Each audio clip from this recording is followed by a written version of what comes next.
وسلم على العالمين جميعا وأقامهم يوم القيامة للمجرمين المتلبسين الخطائين الغالبين شفيعا. أما بعد فأعوذ بالله من الشيطان الرجيم. بسم الله الرحمن الرحيم. حاميم والكتاب المبين إنا أنزلناه في ليلة مباركة. صدق الله العظيم وبلغنا رسوله النبي الأمين الحكيم الكريم. معزز سامعین کرام، آئیے آپ ایک مرتبہ جھوم جھوم کر نذرانے محبت پیش کریں، پڑھے آواز بلند صلی اللہ علیہ وسلم صلی اللہ تعالی علیہ وآلہ وسلم. برادران ملت اسلامیہ، میں اپنے گفتگو کا آغاز جو ہے وہ اعلیٰ حضرت عظیم البرکت رفیع الدرجت آقا نعمت دریا رحمت امام عشق و محبت علامہ شاہ امام محمد رضا خان قطب زمان علیہ رحمت اللہ کے اشعار سے کرتا ہوں. سرکار اعلیٰ حضرت فرماتے ہیں، دشمن احمد پہ شدت کیجیے، دشمن احمد پہ شدت کیجیے، ملحدوں سے کیا ملوث کیجیے، اور شرک ٹھہرے جس میں تعظیم حبیب، شرک ٹھہرے جس میں تعظیم حبیب، اس برے مذہب پہ لعنت کیجیے. اور فرماتے ہیں ظالم و محبوب کا حق تھا یہی، ظالم و محبوب کا حق تھا یہی، عشق کے بدلے عداوت کیجیے. اور غیظ میں جل جائیں بے دینوں کے دل، غیظ میں جل جائیں بے دینوں کے دل، یا رسول اللہ کی کثرت کیجیے. برادران ملت اسلامیہ، آج میری گفتگو کا عنوان جو ہے وہ یہ ہے کہ شب برات کیا منانا درست ہے. کیونکہ کچھ نوجوان اور کچھ لوگوں نے آ کے سوال کیا تو میں نے مناسب اور بہتر یہی سمجھا کہ اس جمعہ کو اسی کو بیان کیا جائے. میں سنجیدہ طور پہ آپ سے گفتگو کروں گا. دیکھیں، لوگ یہ آواز اٹھاتے ہیں کہ قرآن یہ شب برات کا ثبوت کہیں حدیث شریف پر نہیں ہے اور اس کا کوئی شرعی ثبوت نہیں ہے، لہٰذا اس کا منانا بھی درست نہیں ہے. یہ ساری بکواس چیزیں ہو رہی ہے سوشل میڈیا کے ذریعے، اور لوگ جو ہے بلا بلا کر گمراہ کر رہے ہیں، اور حالانکہ صرف حدیث کا دعویٰ کرتے ہیں اور حدیث نہیں سمجھتے. اور میں بتاتا چلوں، اور پھر یہاں تک کہ کہا جاتا ہے کہ یہ جو ہم حلوہ بناتے ہیں، کیا اس کا بنانا درست ہے؟ اس کو بنا کر جو فاتحہ کرتے ہیں تو کیا اس کا ثبوت ہے؟ کیا یہ درست ہے؟ اس کے علاوہ اس رات میں ہم قبروں پہ جاتے ہیں، مرحومین کے لیے دعائیں مغفرت کرتے ہیں، کہتے ہیں کیا اس کا ثبوت ہے؟ اس کے علاوہ اور یہ جو ہے یہ کہتے ہیں کہ حضور صلی اللہ علیہ وسلم صرف ایک مرتبہ قبرستان تشریف لے گئے، تم بار بار کیوں جاتے ہو؟ پہلے تو یہ جانیں کہ حلوہ یہ کیا درست ہے یا نہیں، یہ جانیں. پھر اس کے بعد یہ لوگ کہہ رہے ہیں کہ آج تک سوشل میڈیا پہ تو یہی بات چل رہی ہے اور لوگ بیان کر رہے ہیں، میں اشارہ دے دیا کافی ہے، کون بیان کر رہا ہے یہ آپ کو جاننا ضروری ہے. تو وہ یہ کہتا ہے کہ حلوہ جو ہے صرف نبی نے ایک مرتبہ کھایا، وہ بھی کب؟ غزوہ بدر میں جب آپ کا دندان مبارک شہید ہوا، یعنی دندان نہیں داس شریف جب شہید ہوا. حالانکہ یہ روایت کہیں ملتی نہیں، یہ روایت کہیں ملتی نہیں کہ آپ نے حلوہ کھایا. غزوہ بدر میں غزوہ احد میں، غزوہ بدر میں، غزوہ احد میں کہ آپ کا دندان مبارک شہید ہوا، آپ کا داس شریف شہید ہوا، لیکن حلوہ آپ نے کھایا اس کا ذکر نہیں ملتا. یہ روایت میں نہیں آیا کہ آپ نے اس کی وجہ سے حلوہ کھایا. دوسری بات یہ کہ اس میں غزوہ بدر میں آپ نے حلوہ نہیں کھایا. پھر اس کے علاوہ جو ہے کہ ایک تو یہ روایت ملتی نہیں ہے، اور ہمارے علماء نے بھی کہیں نہیں لکھا کہ آپ نے غزوہ احد میں شہید ہوئے، آپ کے داس شریف تو آپ نے حلوہ کھایا. ایک بات نہیں. دوسری بات وہ یہ کہتا ہے چلو ان کے کہنے کے حساب سے مان لیا جائے اور بالفرض تسلیم کر لیا جائے کہ نبی نے صرف ایک مرتبہ حلوہ کھایا، وہ بھی غزوہ احد میں داس شریف شہید ہونے کی وجہ سے. اگر ان کا یہ اعتراض مانا جائے تو پلٹ کر ہم یہ بھی کہیں گے کہ اے اعتراض کرنے والے سنو، سنن ابو داؤد شریف کی حدیث شریف ہے کہ نبی کونین صلی اللہ علیہ وسلم نے پوری زندگی میں صرف ایک بار اذان دی ہے، پوری زندگی میں صرف ایک بار اذان دی ہے۔ ابو داؤد شریف کی حدیث شریف ہے، راوی بیان کرتے ہیں کہ جب نبی یہاں پہنچے، جو ہم کہتے ہیں اشہد ان محمد رسول اللہ، جب نبی یہاں پر پہنچے تو نبی نے کہا اشہد انی رسول اللہ صلی اللہ علیہ وسلم، یعنی میں گواہی دیتا ہوں میں اللہ کا رسول ہوں۔ تو اب ذرا غور کریں کہ اس روایت کے اندر کیا موجود ہے۔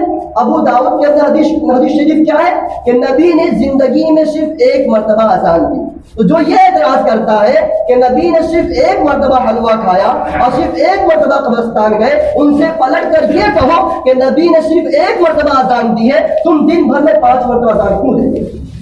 تم دن بھر میں 5 مرتبہ اذان کیوں دیتے ہو؟ اور دوسری بات یہ حدیث شریف میں آتا ہے کہ آپ نے صرف جو ہے ایک مرتبہ حج کیا، ایک مرتبہ حج کیا ہے، تم لوگ جو ہے ہمیشہ کیوں جاتے ہو؟ مفت کا پیسہ ملا ہے، پہنچ جاتے ہو، ہمیشہ حج کرتے ہو۔ تو یہ درست ہو گیا کہ نبی نے ایک مرتبہ حج کیا اور تم اس پر زیادتی کر رہے ہو، نبی کے عمل کے خلاف جا رہے ہو، تو وہاں پہ تمہیں نظر نہیں آیا۔ اور جب ہم سنی حلوہ بنا رہے ہیں جو کہ متبرک چیز ہے، نبی کو پسند تھی یہ چیز، اور اگر جو چیز ہم قبرستان میں جا رہے ہیں تو نبی خود تشریف لے گئے، یہ تمہیں ناجائز نظر آ رہی ہے اور درست نظر نہیں آ رہی، یہ تو جواب نہیں۔ لیکن حدیث کا مطلب کیا ہوتا ہے؟ حدیث کسے کہتے ہیں؟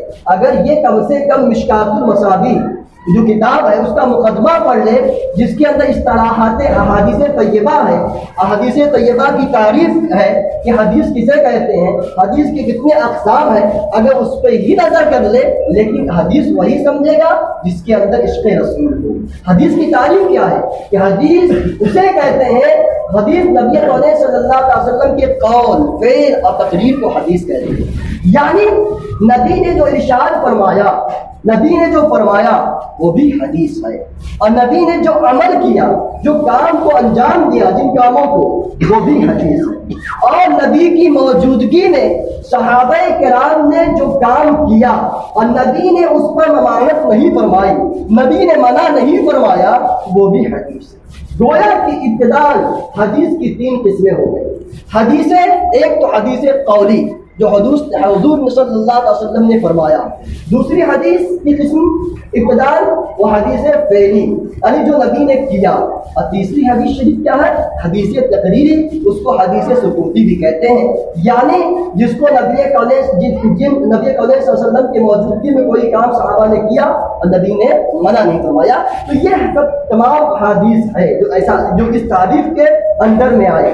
اب ذرا غور کرے کہ نبی نے چاہے ایک مرتبہ کیا ہو چاہے کئی مرتبہ کیا ہو، اسے حدیث کہا جائے گا، اسے حدیث کہا جائے گا۔ اب تمہارے کہنے کے مطابق، ایسی روایت تو ملتی نہیں، تمہارے کہنے کے مطابق کہ نبی نے صرف ایک مرتبہ حلوہ کھایا تو کیا وہ حدیث نہیں ہوئی؟ تو لہٰذا اگر حدیث ہوئی تو یہ بتاؤ کہ حدیث کے زمرے میں وہ چیز آئی کہ نہیں ہے؟ جب نبی کی سنت ہے تو پھر ہم کیوں نہ منائیں؟ تو گویا اگر نبی جس چیز کو ایک مرتبہ کر لے چاہے کئی مرتبہ کرے، امت کے لیے وہ سنت ہے، وہ طریقہ سنت ہے، لہذا جو ہے یہ بنیاد بنانا یہ سراسر غلط ہے۔ ایک بات تو یہ، پھر آگے چلو، یہ سنت کا بہت ڈھنڈورا پیٹتے ہیں اور کہتے ہیں سنت سنت سنت۔ نبی کی سنت ہر طرف نظر آتی ہے اور سنت نظر نہیں آتی۔ نبی نے، چلو ٹھیک ہے تمہارے کہنے کے مطابق نبی نے صرف ایک مرتبہ حلوہ جو ہے وہ کھایا، تمہارے کہنے کے مطابق، یہ قید میں لگا رہا ہوں، اس کے علاوہ نبی نے تو کئی مرتبہ پتھر باندھا ہے، اپنے جسم پر کئی مرتبہ پتھر باندھا ہے۔ متتابعین کا لفظ آیا حدیث شریف کے اندر، بخاری شریف کی حدیث شریف ہے۔ یہ سنت تمہیں نظر نہیں آتی، لہذا تمہیں تو یہ بھی سنت اپنانا چاہیے اور پیڑ پہ ہمیشہ جو ہے پتھر باندھنا چاہیے۔ لیکن نبی نے کیا درس دیا؟ نبی نے اس فعل سے، اس کام سے یہ درس دیا کہ اے مسلمانوں، اے میرے غلام، سنو، جب تم پریشانی میں ہونا، دقت میں ہونا، تو اس وقت جو ہے میرے اس فعل کو یاد کر لینا، میرے اس کام کو یاد کر لینا۔ نبی کا معاملہ یہ کیا تھا کہ نبی اشارہ کرتے تو ساری چیزیں آپ کے سامنے موجود ہوتی۔ سرکار اعلیٰ حضرت نے ایک شے میں بتا دیا، خالق کل نے آپ کو مالک کل بنا دیا، دونوں جہاں ہے آپ کے قبضہ و اختیار ہے۔ تو یہ خلاصہ کلام یہ نکلا کہ اگر یہ نکلا کہ بلا شبہ یہ حلوہ بنانا، چاہے ابھی قبر کے تعلق سے میں آپ کے سامنے پیش کرتا ہوں، تو یہ تو آپ نے جان لیا۔ پھر اس کے بعد اب آگے دیکھیے کہ حضرت امیر اب یہ کہتے ہیں کہ ہم کیوں اس رات میں جگتے ہیں، اس کی وجہ کیا ہے، کیا آخر معاملہ، اس کی بنیاد کیا ہے۔ اب دیکھیں الترغیب و ترہیب کے اندر جلد 2 صفحہ نمبر 119 پر جو حدیث شریف بیان کرنے جا رہا ہوں موجود ہے۔ اس کے علاوہ ابن ماجہ صفحہ نمبر 99 موجود ہے۔ حضرت امیر المومنین مولا علی مشکل کشا شیر خدا رضی اللہ تعالیٰ عنہ سے روایت ہے کہ نبی کونین صلی اللہ تعالیٰ علیہ وسلم نے ارشاد فرمایا، کیا ارشاد فرمایا کہ جب شعبان کی 15ویں شب آئے، 15ویں رات آئے، یعنی شب برات آئے، تم لوگ جو ہے رات میں عبادت کرو اور دن میں روزہ رکھو، یہ نبی نے ارشاد فرمایا۔ پھر اس کے بعد نبی نے ارشاد فرمایا کہ بے شک اللہ تبارک و تعالیٰ 15ویں شب میں جو ہے وہ آسمان دنیا پر تجلی رحمت کا نزول فرماتا ہے اور اعلان فرماتا ہے کہ ہے کوئی بخشش طلب کرنے والا کہ میں اسے بخش دوں، ہے کوئی رزق کا طلبگار رزق مانگنے والا کہ میں اسے رزق عطا کروں، ہے کوئی جو مصیبتوں میں گھرا ہوا ہو، پریشانیوں میں گھرا ہوا ہو کہ میں اسے اس مصیبت سے چھٹکارا دلا دوں۔ یعنی رات بھر یہ اعلان ہوتے رہتا ہے کہ ہے کوئی فلاں فلاں چیز میں پریشانی دقت میں مصیبت زدہ ہے کہ میں اس کی تمام پریشانیوں کو دور فرماؤں، اور یہاں تک کہ یہ اعلان فجر تک ہوتے رہتا ہے، صبح نمودار ہو جاتی ہے۔ اب ذرا غور کریں اس حدیث شریف کی روشنی میں کہ نبی نے کیا فرمایا کہ اس رات میں آسمان دنیا پر تجلی رحمت کا نزول ہوتا ہے، تو اور ذرا ہم کیا کرتے ہیں اس رات میں اس رحمت کو ہم جو ہے ہم لیتے ہیں، ہم عبادت کرتے ہیں، اور اس کے بعد ہم جو ہے قبروں پہ جاتے ہیں اور وہاں پر دعا کرتے ہیں، تو رحمتوں میں گویا کہ ہم نہا رہے ہیں۔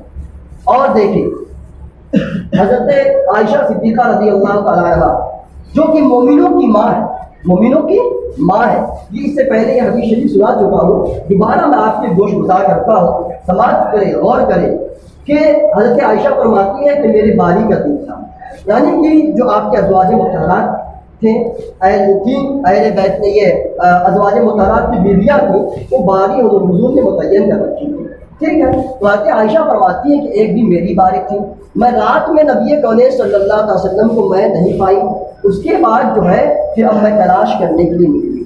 فرماتی ہے حدیث شریف کا مفہوم ہے کہ مجھے گمان ہوا کہ نبی کونین صلی اللہ علیہ وسلم دوسرے ازواج میں سے کسی کے بعد تشریف لے گئے۔ فرماتی ہے کہ میں ایک کمرے پہ گئی، دوسرے کمرے پہ گئی، تیسرے کمرے پہ، جہاں پہ جو کمرے ازواج مطہرات کے تھے، اور اس کے بعد میں صرف کمرے پہ جا کے کھڑی ہوتی، آگے نکل جاتی، کیونکہ میں نبی کونین صلی اللہ علیہ وسلم کے وجود کو پہچان لیا کرتی تھی، نبی اندر موجود ہے یا نہیں موجود۔ کیوں؟ شارحین حدیث محدثین فرماتے ہیں، جو حدیث شریف کی تشریح کرنے والے فرماتے ہیں کہ دوسری روایت حضرت عائشہ سے ہے، وہ فرماتے ہیں دوسری روایت کے اندر وہ کیا ہے روایت، وہ یہ ہے کہ حضرت عائشہ فرماتی کہ میں نبی کونین صلی اللہ علیہ وسلم کو ان کے خوشبوؤں سے پہچان لیا کرتی، اس کے بعد آپ جو ہے کمرے پر کھڑی رہتی اور اس کے بعد دیکھتی خوشبو نہیں آ رہی، یہاں نبی نہیں، پھر آگے بڑھ جاتے، یہاں بھی خوشبو نہیں آ رہی ہے، نبی یہاں نہیں ہے، پھر آگے بڑھ جاتے، یہاں تک کہ آپ تمام ازواج مطہرات کے کمروں سے پار ہو کر پھر آپ اس کے بعد کہاں تشریف لے گئی، مسجد نبوی لے گئی۔ وہاں جب تشریف لے گئی تو آپ نے دیکھا یہاں بھی نبی جلوہ افروز نہیں ہے۔ پھر آپ جنت البقیع شریف میں جو قبرستان ہے وہاں تشریف لے گئے تو دیکھیں نبی کونین صلی اللہ علیہ وسلم وہاں جلوہ کر رہے ہیں، وہاں پر تشریف فرما ہے، اور اس کے بعد جو ہے آپ امتوں کی بخشش کے لیے دعا فرما رہے ہیں۔ پھر اس کے بعد حضرت عائشہ نے سلام فرماتی، میں سلام کرتی ہوں، اس کے بعد السلام علیکم یا نبی اللہ،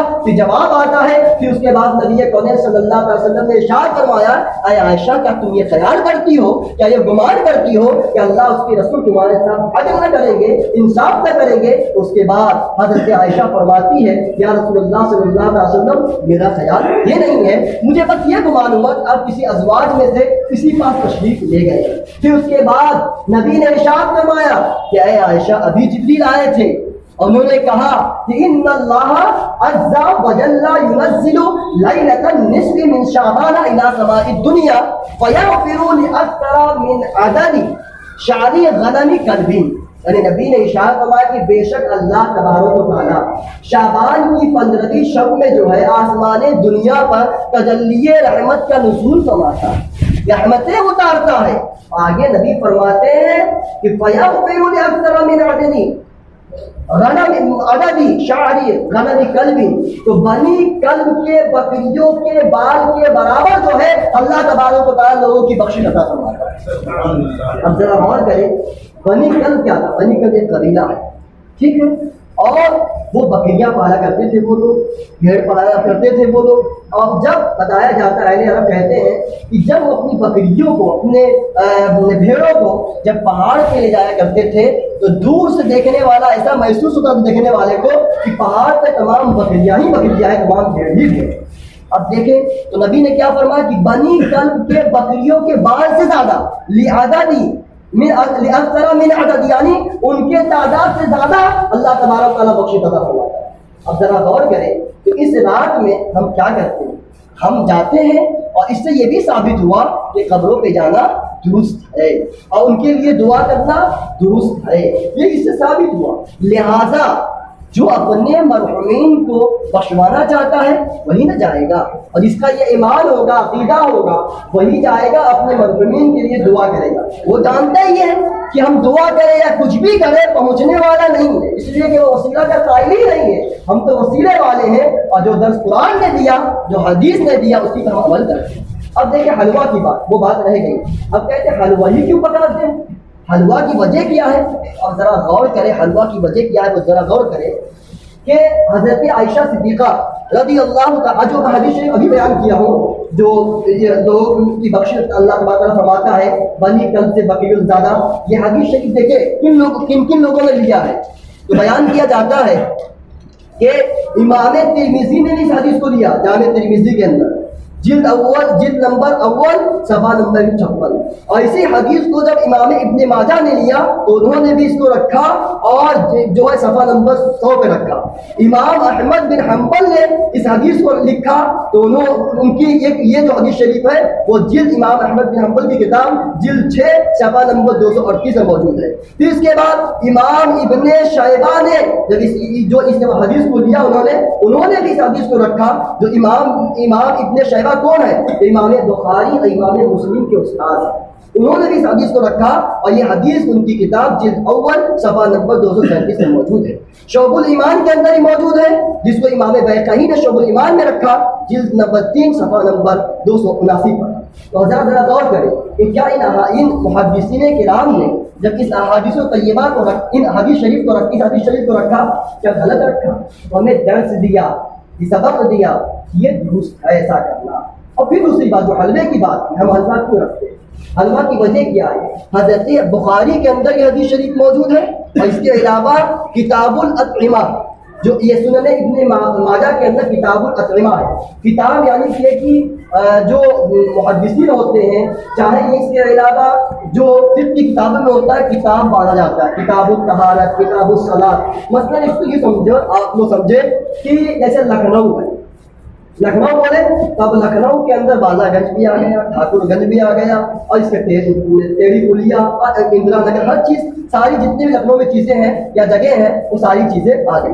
تو اب دیکھو اسی طریقے سے کتاب الصلاۃ جب باندھتے ہیں اس میں کیا نماز کے تعلق سے جتنی چیزیں ساری آ گئی. یا اس کے علاوہ کتاب الجنائز باندھتے ہیں، اس میں جنازے کے تعلق سے جتنی چیزیں سب آ گئی.